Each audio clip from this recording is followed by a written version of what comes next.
not that scary really. What I will try to do is, I gave an abstract with far too much in, so I will just cover the idea of a quantum game instead of more general things, and then you get the idea of the more generalizations that we can you can look at the papers. So I will start with, by the way, I should say this is mainly on work with Aidan Cabello, Giannicola Scarpa and Simone Severini. This is to be on the exclusivity graphs, and then I may have time to talk about mixed graph generalizations at the end. How long have I got, by the way? 1 hour, okay. So we'll see how it goes. I won't. Please stop me if you've got any questions, because I will try and make it more a teaching thing. So I'm going to imagine we have a game, and we have a referee in the game. Maybe better than the World Cup referees, but a referee all the same. And there's two people playing the game, Alice and Bob. So the referee will send instructions to Alice and Bob. And then Alice and Bob have to obey the instructions and do something according to the instructions, and then give the results back to the referee. And then the referee, down here at the bottom, will compute a function of the instructions and the results. And then Same referee. Same referee. Thank you for that. Yes, the same referee. I'd like to eliminate the referee. In some work I'm doing, I'm trying to eliminate the referee, which I think probably a lot of people want to do again in the World Cup, especially if you play for, I think, which team was it? But anyway, so Alice and Bob send their results back to the referee, the same referee, who has a function, and that function takes the inputs, the instructions that he sent to Alice and Bob, and then the results they gave back, and the function result will be 0 or 1, and if the function result computes a 1, then Alice and Bob win. If it computes a 0, Alice and Bob lose. So the aim of the game is to always win. Okay? So for Alice and Bob want to win. So Alice and Bob are playing, they always want to win. Well, clearly it depends what game you're playing, but that's a general scenario. Can cooperate? No, absolutely not. They're the same team. They may be on the same team, but they don't talk to each other, a bit like the English football players. So they're not allowed to talk to each other. In fact, it's a non-local game. Maybe this answers. Oh yeah, okay, thank you. I forget these things. Yeah, okay. Thank you. Yeah, let's just check it works. Yeah, thank you. So to answer your question, it's a non-local game. Alice and Bob are non-local to each other. They can't communicate instruction or result to each other. They can't say, well, I got an X and I got a Y, and what results they get. In a sense, once they give the results to the referee, it's too late anyway, so maybe that's not an issue. And then the question is, can Alice and Bob always win? Well, this question is a general question, but we haven't said what the game is. So what I will spend most of the talk doing is describing the game to you. Yeah?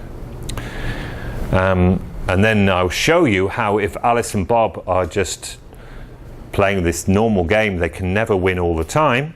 But if they share a quantum resource, then they can always win. So that's the idea of the game. So this is just another way of saying the same thing with a few more words on the slide. Yeah. So it looks a bit more scary, but it's saying the same thing. The referee has a set of instructions taken from a probability distribution pi. So maybe he chooses X with some probability and Y with some probability. So there's an alphabet for Alice and an alphabet of instructions for Bob. For the game we will choose, Alice and Bob will have the same alphabet, in fact, but this is more general than that. And then Alice and Bob take their instructions, compute their results, send them to the referee, and they compute the answer. So it's the same slide as before with just a bit of words on. if Alice and Bob don't always win, classically, then, and if we have a quantum resource so that they always win, then we call it a pseudo-telepathy game. It's not really telepathy, it's just that if you don't accept the rules of quantum mechanics in your understanding of physics, then it will look like telepathy. Okay, hence the name telepathy. It's supposed to be provocative. So here's the classical version. Classical, by the way, for those of you who don't know, just means not using quantum resources. If you have a quantum computer or quantum particles, then it's non-classical, it's quantum. If you don't have quantum resources, it's classical. So what most of us do most of the time, as far as we know, is classical, although that's debatable. So when a referee sends the instruction X to Alice, Alice has to do something with S. Well, with X, she computes a function of X. Yeah?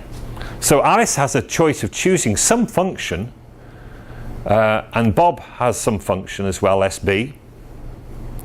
And then that's how the referee will compute the overall result. Yeah?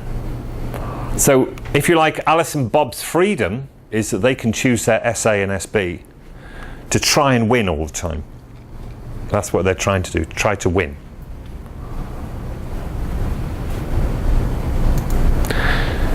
Now, in the quantum version, right, okay, first thing is, before you get all scared by this stuff, is if you get scared of that, think of it as vector. Yeah?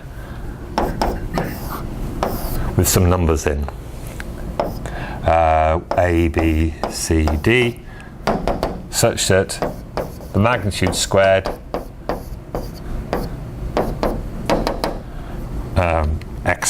G plus G equals 1. So it's a normalized complex vector. That's all. So when you see that, I just write that like that because I was thinking using quantum physicists will use that, but when they do that, they just mean this, and it's just a vector. So don't be worried by the notation. So it means that the difference here is the referee still sends instructions to X and Y, but these instructions are measure. So what Alice and Bob have, Alice will have 1 qubit and Bob will have 1 qubit, and then when the referee says measure, Alice will measure and Bob will measure. But the way they measure depends on the instruction. This says measure this way, or measure X is this way, maybe measure Y is this way. It's a different type of measurement. So each of Alice and Bob share, of course it doesn't say just qubits, it could be qubits or whatever, or larger particles, but this is two-state particles. So Alice has got the instruction to measure X, do an X measurement on her qubit. Bob has the instruction from the referee to do a Y measurement on her qubit, and their measurement gives a result back. So this notation means just what I just said. So you don't have to worry about that too much. All it means is they are instructed to measure, and then they get the results A and B back. So instead of the classical version being function inputs, we have measurement instruction. Okay, and the trick is, of course, is Alice and Bob have before they've gone out, met in Gangnam or somewhere like that, and shared 2 quantum bits and entangled them together and then gone off separately. So as far as anyone who doesn't know they have a quantum resource, they are not talking to each other, but they each hold a quantum bit, and these 2 quantum bits are entangled, i.e. they're correlated. Their measurement results will be correlated. Yeah? So the trick is that they're saying, well, because our measurement results are correlated, can we make sure we always win this game? Yeah? So if you were the referee and you didn't know Alice and Bob shared a quantum pair of particles, you would be surprised to find that they always win the game, because you could probably prove that classically, without a quantum particles, they can't always win. So the aim is to show that with a quantum system you can always win, with a classical system you can't. So what I will do is describe a particular example of a game where the quantum version always wins.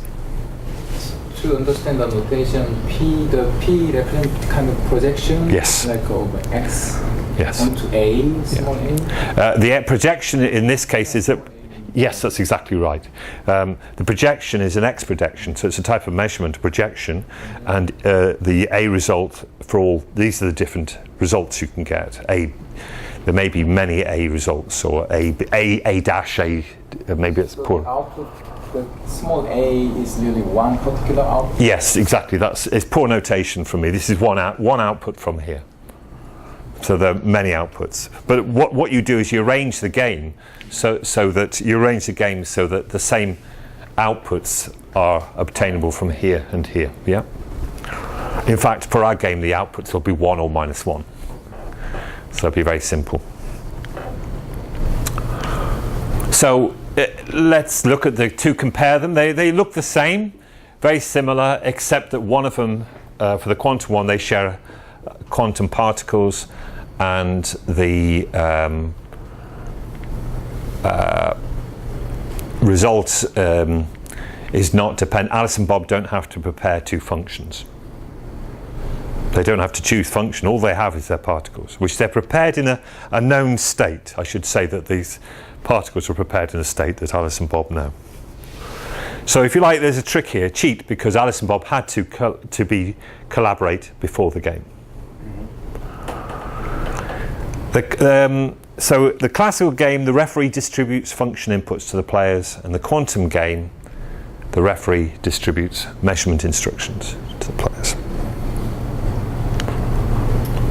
What about the winning probabilities? Okay, well, we haven't said what the game is, but what is the probability of winning? Well, for the classical system, we have the probabilities of the distribution of the instructions, referee's probabilities, and then this is summed up only over when V is 1. Yeah, when V is 1, they win. Yeah. So that tells you the probability over all possible functions. So that's a lot of functions. The maximum winning probability, quantum winning probability, is the probability of getting A and B, two particular outputs given measurements X and Y, times 1 or 0, times the probability of those measurements being distributed. And you take that over all possible measurements and over all possible shared quantum vectors. So completely general still. What we'll do, I will take a particular example of a game, but this is obviously a very general setup. Yeah? Okay, there was this physicist in the a few years ago, 1950, I guess, 60, 50, 50 something, called Bell, who quantum physicists were saying, okay, we don't know how to show that quantum mechanics is real. How do we prove it by experiment? And they said, well, if we can devise an experiment so that if we win with our experiment more than we'd win if we didn't share a quantum resource, and we can show that is true, then we demonstrate that quantum mechanics is real. Yeah? And this was called a Bell inequality, because basically you should devise an experiment so that the probability of you winning was upper bounded by T if you had a classical system, and if your quantum system to do the same thing probability was greater than T, then you'd shown to within some noise that your system must be quantum, it can't be classical. Okay? So the idea of a Bell inequality is to show that the experiment you're doing has to be quantum, because if it was classical, you couldn't win with that probability. And in the extreme case, if you always win, like in the example we're going to have, they called it a pseudo-telepathy game. Okay, so when Bell inequalities are very well known in quantum information, in quantum mechanics, because they were shown, they were initially done to show experimentally that you can always win, that you can do better with quantum mechanics than you can with classical, to show the existence of quantum mechanics. But you can turn it round and say, well, we can play a game, and if you can play a game, then maybe we can use this as a resource in networks, in various practical issues in the future. So the game I'm going to describe is not Alice and Bob, but it's Alice, Bob and Charlie. But exactly the same principles hold. Yeah? So we're going to have a 3-player game. In fact, the game I will tell you, is an example of a more general game. You'll see how it generalizes. But the example I will give you is 3-player. So exactly the same holds. Okay, and what function am I going to choose? That looks complicated, and I tried to make it look simpler than it could, but that's really what it is. It's basically saying, well, our functions are going to return 1 and minus 1. So our functions for Alice, Bob and Charlie are going to return 1 and minus 1, and then the instructions, I'm going to have a function of the instructions which will return 1 and minus 1. So the instructions that the referee gives out to Alice, Bob and Charlie are X, Y and Z, and for every X, Y and Z there'll be an output of 1 and minus 1. So this is a 1 minus 1 times 1 minus 1 times 1 minus 1 times 1 minus 1. So the result is 1 or minus 1. Log is 0 or 1. Yeah, that's my way around it. It's a bit naughty really, but I couldn't think of any other way around it. So apologies for that. But the result is for V is 0, 1. Yeah. If this product is 1, then V is 1. If this product is minus 1, then V is 0. So that's much more complicated than it needs to be, but there we go. And then the instructions or measurements for Alice and Bob will be taken from 4 different instructions, I, X, Y and Z. Do not confuse those I, X, Y and Z with this X, Y and Z. That's poor notation from me. The capitals are nothing to do, well, not directly to do with the non-capitals. So there'll be 4 instructions, and in this case I means just return 1, or in the quantum case don't do anything, don't measure. So if you don't measure, then you'll just return 1. Of course, I should say in the quantum version, there's no functions here. There's just X, Y, and Z. I should have made that notation clearer. And the particular game I will choose will have the referee is only allowed to send out those 7 instructions, which look a bit weird, but they will become more justifiable later on. Each with probability of 7th. It doesn't have to be equal probabilities, but we'll keep it that way for simplification's sake. So Alice, in this case, Alice, the referee, would send instruction X to Alice, instruction Z to Bob, and instruction Z to Charlie. In this case, Z to Alice, X to Bob, and I to Charlie, which means Charlie does nothing, just returns 1. Okay, and so on. And we'll choose Q such that given, if you send this instructions, then the Q function will be 1. But the only 1 is when we have X, Y, Y being sent, i.e. when you send X to Alice, Y to Bob, and Y to Charlie, then we return minus 1. So the classical challenge, if you're doing it classically, if you have no quantum resource, can we, given those set of instructions, choose our function so that V is always 1? And of course, because this system doesn't work out, the answer is already there. It says impossible. Impossible. You can try it yourself. So I actually think I did, I don't want to bother, I think I thought about this late at night, and I thought this is a bit silly. It's a visual thing, okay? Imagine Alice has X, Y, X, and, oh, that's Bob's, and that's Bob's, and that's Charlie's, that's Charlie's, that's Alice's, that's probably Charlie's, and that's Bob's. So they've got 3 instructions the referee gives them, and you can write 1 or -1 on the other side, right? Well, the point is, if you choose to put 1 or -1, you can't change it. So whenever you send the instruction to Bob Y, it's 1 or -1. The point is, in the quantum game, when you pick it up, depending on what you pick up here, it can be 1 or -1. It can be not fixed. Okay, so there's the advantage. So it's impossible classically. So another way of saying this particular visual thing is, what numbers do you put here, 1 or -1, so that you always win? And you find that it's impossible to get it equal, that product equal to 1 always, given these values for Q and SA.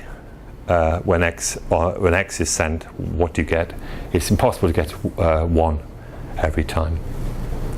But because the quantum one can change the number depending on what these are, the quantum one can always win,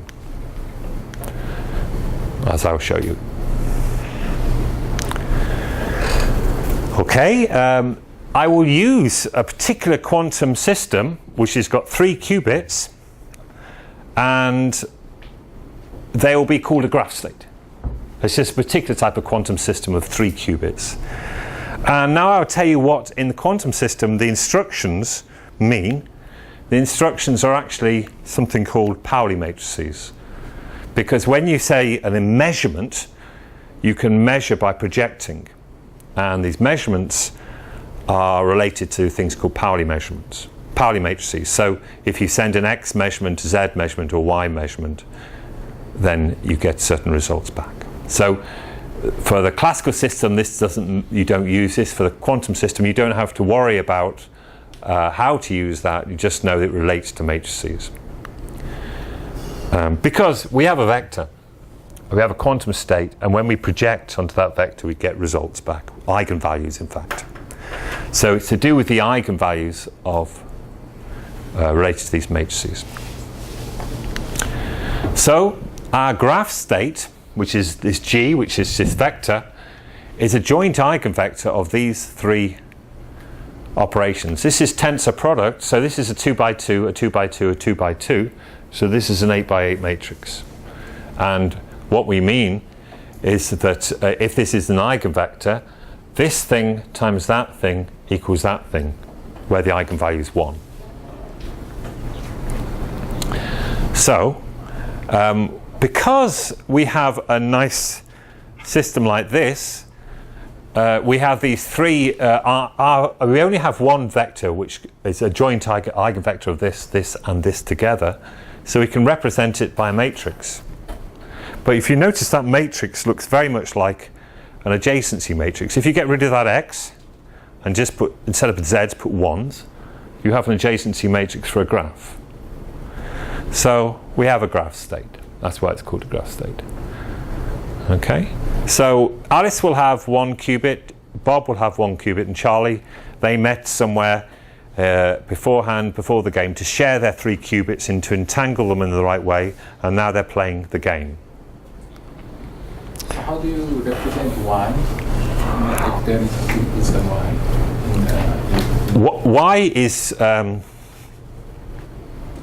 Y is I times XZ. So X times Z, and then I is just the square root of -1. So it's. So in this, oh, sorry. If you have a Y somewhere. If you have a Y, for instance, if you have X tensor Z times ZXI, then you get XZ is minus IY, ZX is IY, and zi is z, minus I times I is 1, so that equals y. Maybe this is answering your question, I don't know. So if you get the product of these two rows, you get this. So this is also, so we also have this.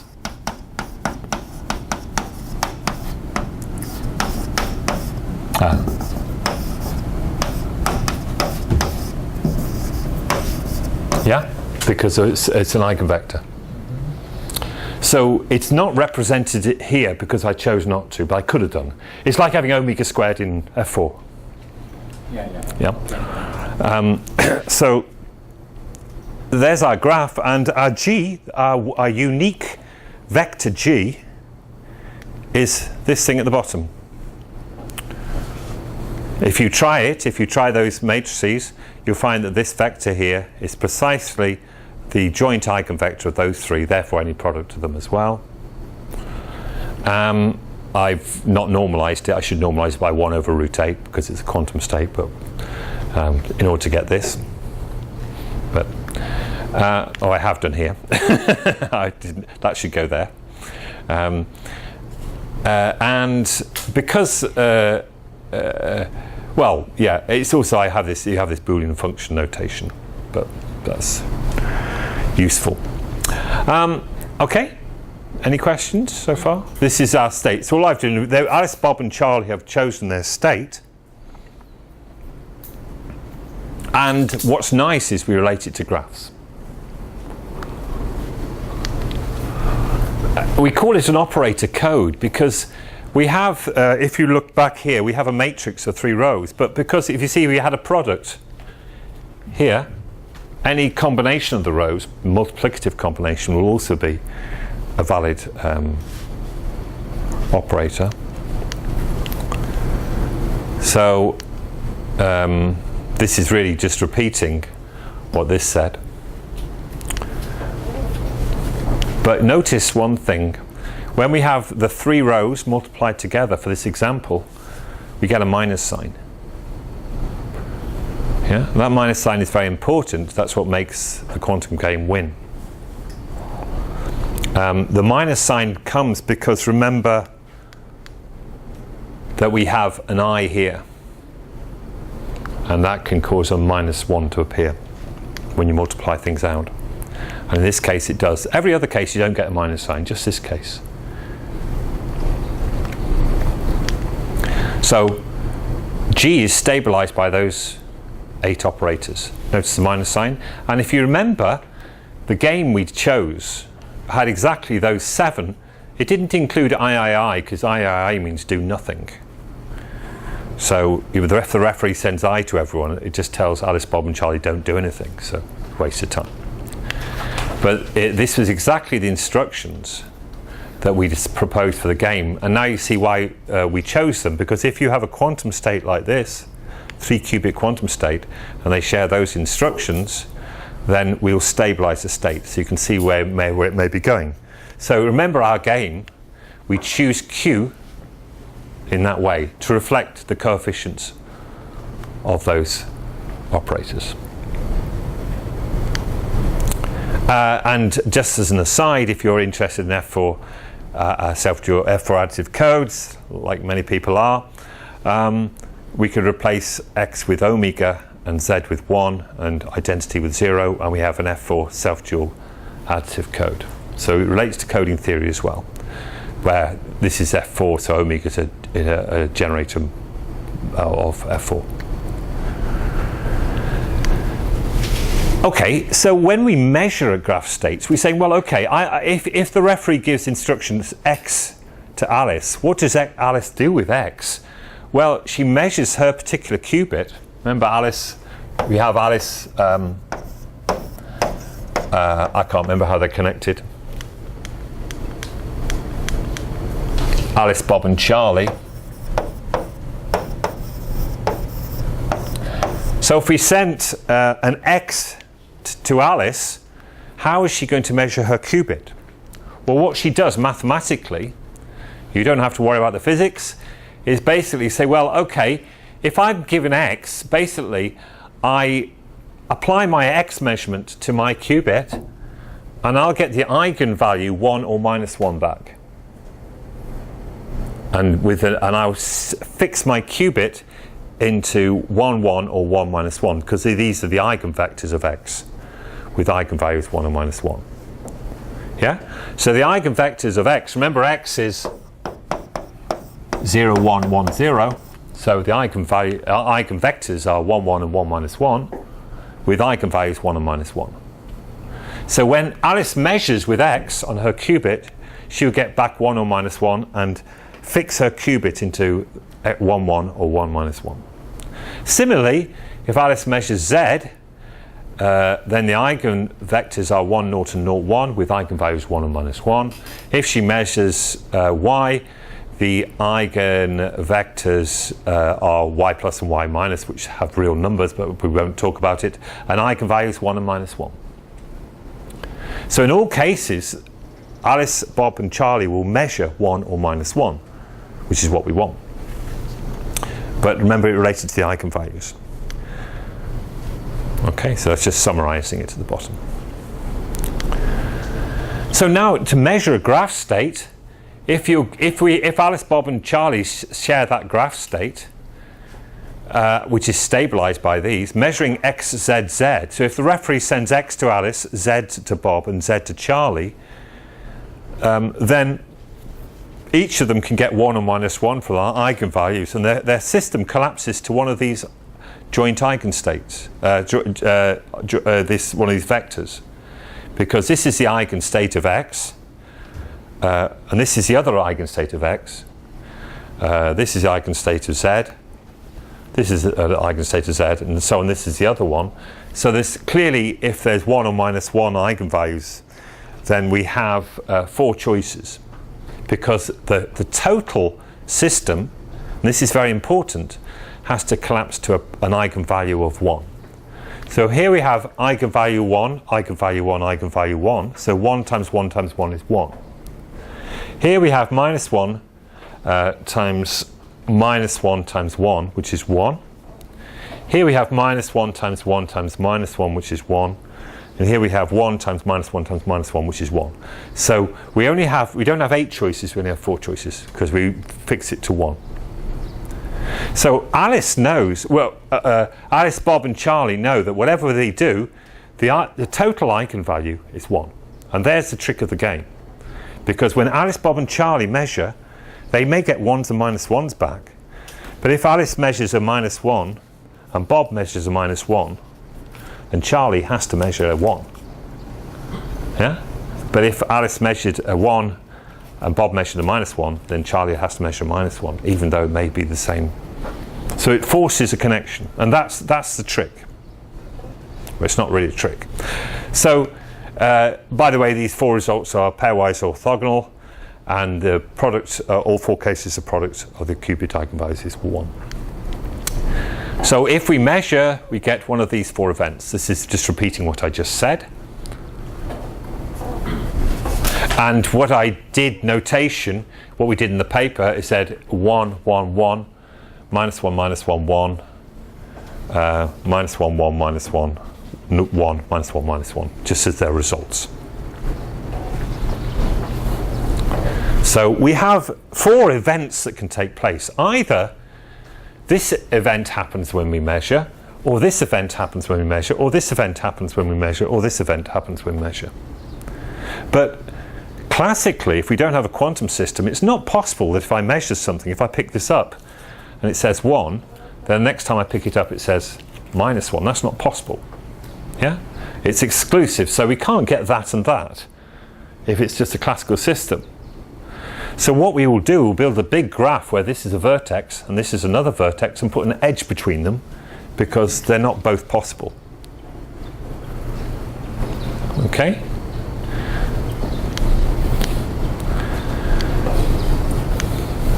So this just repeats it. It is impossible for both scenarios to be true, but quantumly it is possible. So what we will do, we make a big graph whose vertices are all possible events. Here we have 4 vertices. There are more events that can take place. and put edges between exclusive events. So there's an edge between x, z, z and x bar, z bar, z. Okay? So we have, don't get confused between graphs. We have our small graph here, which is our 3-qubit quantum state. But we're going to do measurements on it, and from that we're going to build a big graph. And what we'll show is that from that big graph, we can say some things. So these are all possible events that can take place. Notice here the I means do nothing, so we only have 2 events. For the coding theorists, people around, this is a weight 3 code word, so there's 4 events. This is a weight 2 code word, so there's 2 events. So it's related to the code. So this particular graph, remember our small graph had 3 vertices, now we've got 22 vertices. And edges between mutually exclusive events, right? So an edge between x, z, z and x bar, z bar, z. So an edge between these 2. But also we can have edges between, see there's edges between all 4 of those, right? So this is a clique. There's edges between all 4 of those, so that's a clique, clique there, right? But then there's also edges between that and that one, because this is x bar and that's x. So we have connected cliques. And that doesn't help. So I'll show you the next one first. Okay, there's a clique, there's a clique, there's a clique, there's a clique, there's cliques. This is 2 disjoint graphs. In general, they're not disjoint. This is just a particularly small example. Actually, the code words here are actually different from the previous ones because this was a different code. I realized afterwards, but the principle is very clear. Yeah. So basically you've got cliques, and then they're sort of connected. Like here, we have a z bar, and here, well, let's find another example. Here we have z, and here we have z bar, so there'd be an edge there. And when we make it look pretty, it looks like the previous slide. But that's just a particular example. And most examples do not have 2 disjoint graphs. Actually, that's less helpful than this, though. So what we will say is, okay, we know we're going to win because we make sure the product of the eigenvalues is 1, but how can we show that on this graph? What property of this graph displays this fact? Well, one thing I should mention is that there's this graph operation called local complementation, which takes one graph to another. Here, if we do LC, here we complement the neighborhood, so we add an edge here.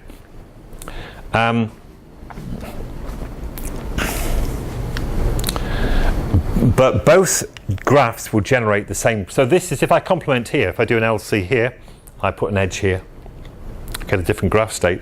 But both graphs will generate the same big graph to within relabeling.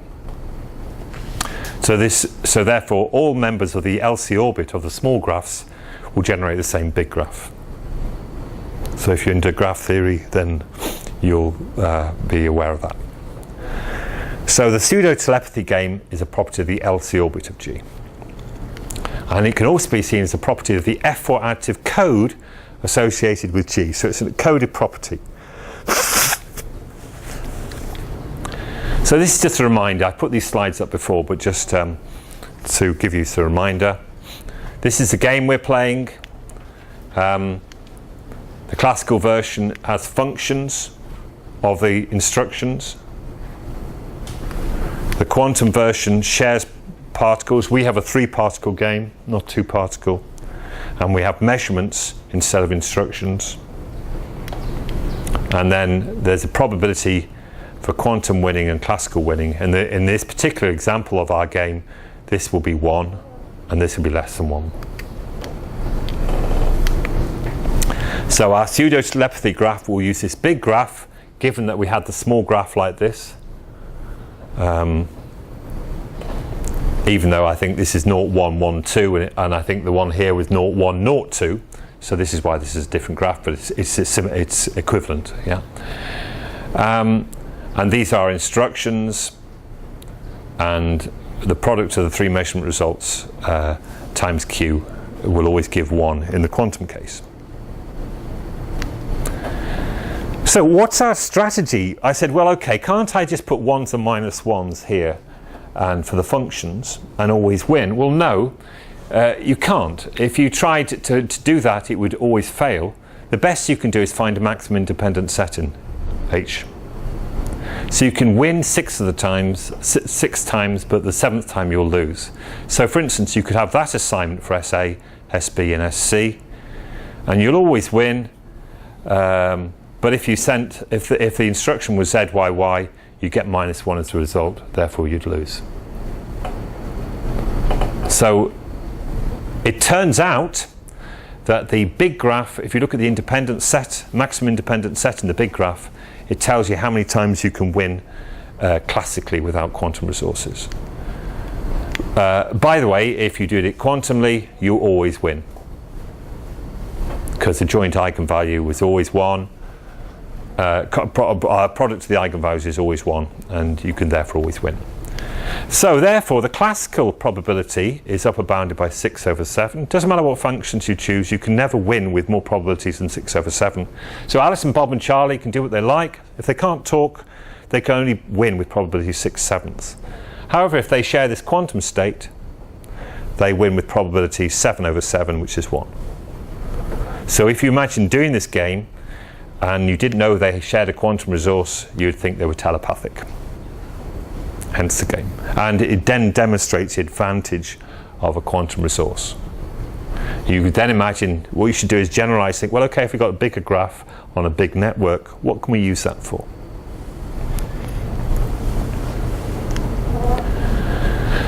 So there are important properties. What we're talking about, this big graph associated with this small graph, the independent set, that tells you the maximum classical winning probability.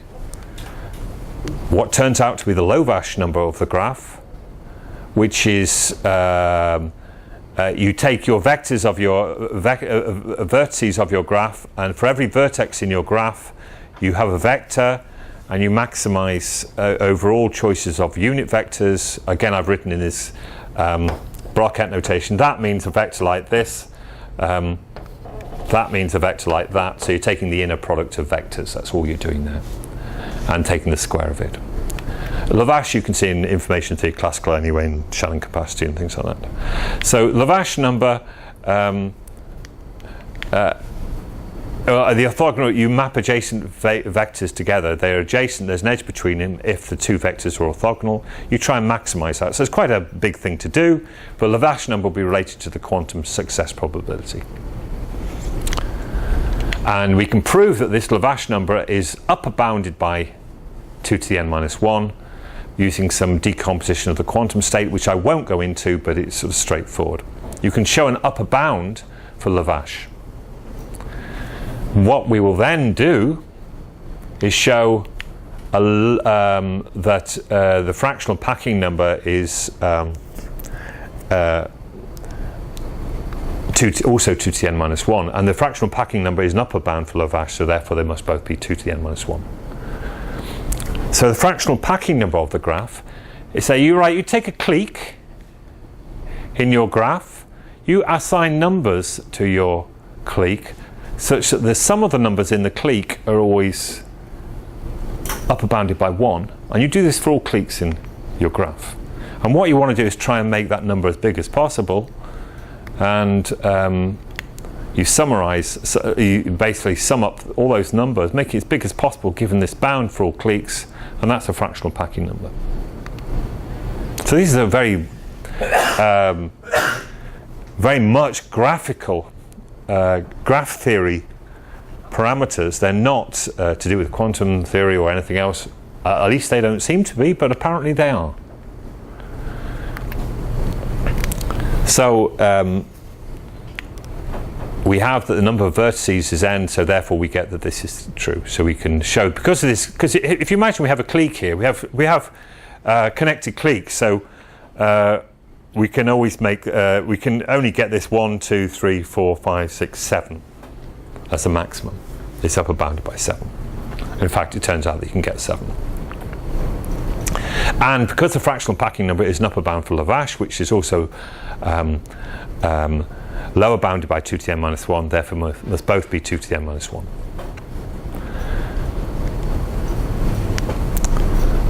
So this is what this says here. It says that this is strictly a lower bound, a less than sign, because we have a 3-vertex graph. If it was a 2-vertex graph, it would be less than or equal. So the independence number is less than the Lavache number, which is equal to the fractional packing number, which is 2 to the n minus 1. And that means, for instance, our graph here, this is 6, and this is 7, because n is 3, because we have 3 players.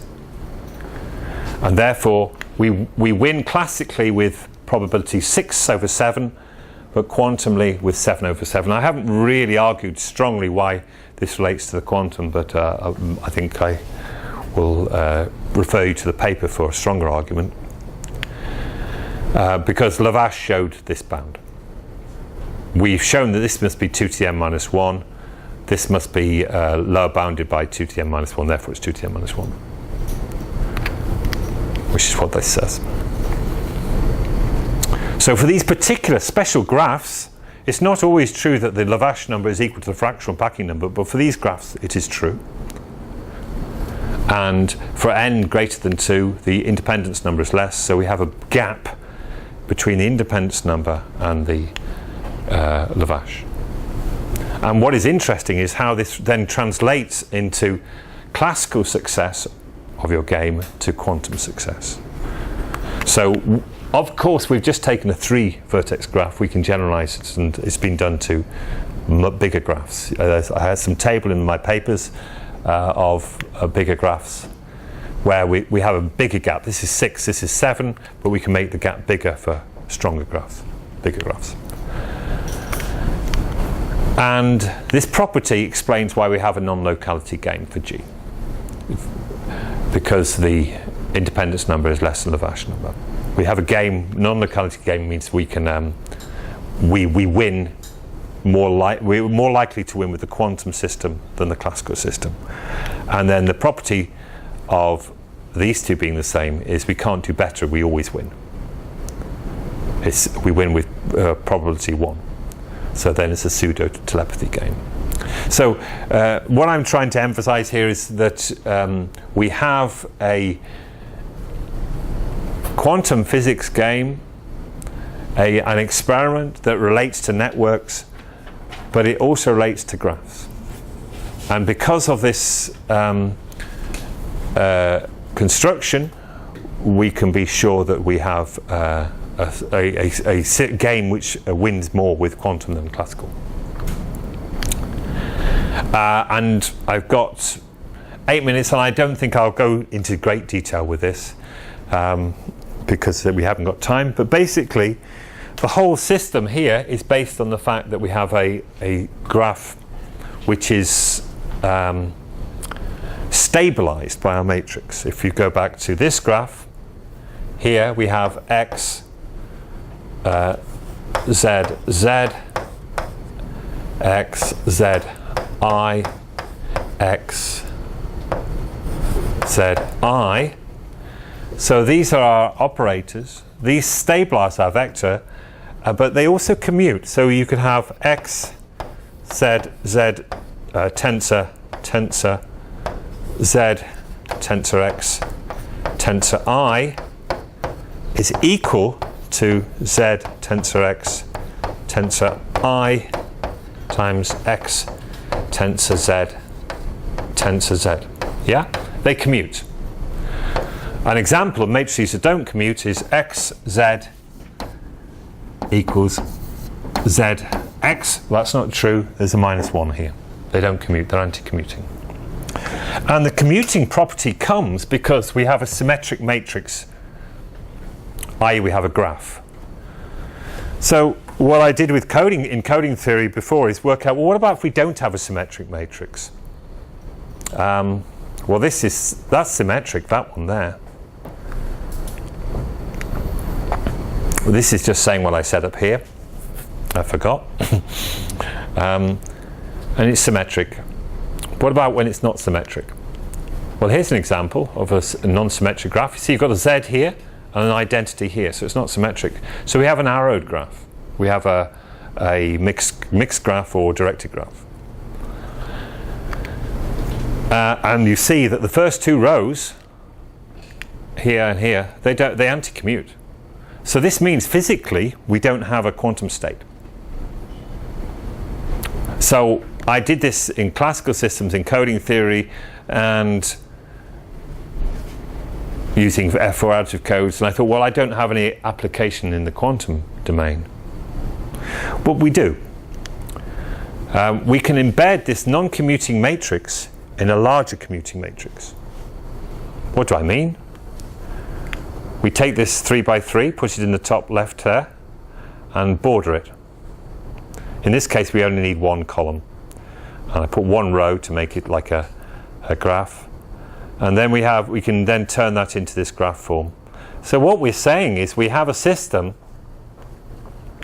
like this, where in fact we've extended it to this graph, where this is the environment. So now if you're a physicist, what you say is, okay, this is my laboratory. I've got Alice, Bob and Charlie in my laboratory. Maybe it's a big laboratory so they can't speak to each other. And then there's some noise with the environment, which we can model by another qubit, a graph state. So in a sense, this graph state is then related to this directed graph or mixed graph. And we can then play the game with Alice, Bob and Charlie, but not where they don't know what this is. And to be continued, I thought probably that was a good place to stop, but I was just trying to explain something. So the Alice and Bob and Charlie receive instructions from the non-commuting operator code like this. The instructions are this, because what we do, there are two types of game. We can either have the game with all four, or the game without that row, because we say it's just these three. If it's just those three, these are the instructions, with one of them giving -1. And the point is, if I take this example here, where we say, well, we want it commuting, so therefore, if we have those three, we should have 1, 1, 1, or -1, -1, 1 as measurements. But because we don't know what this is, because we're not measuring this, it's only Alice, Bob and Charlie, these can be anything. Yeah? So if you imagine we just had a system like that, we'd have either the result xz or xz bar. We just have a clique of size 2 in our big graph. But because of this, we don't know what this is. This could be anything. It could be 1, 1, 1 minus 1, -1, 1, or -1, 1. So the clique has gone from size 2 to size 4. So now it has all 4 possibilities. So what happens in our big graph is we can do exactly the same game, but some of the cliques get bigger. And that won't change the independent set. But what does it do to Lavash and fractional packing?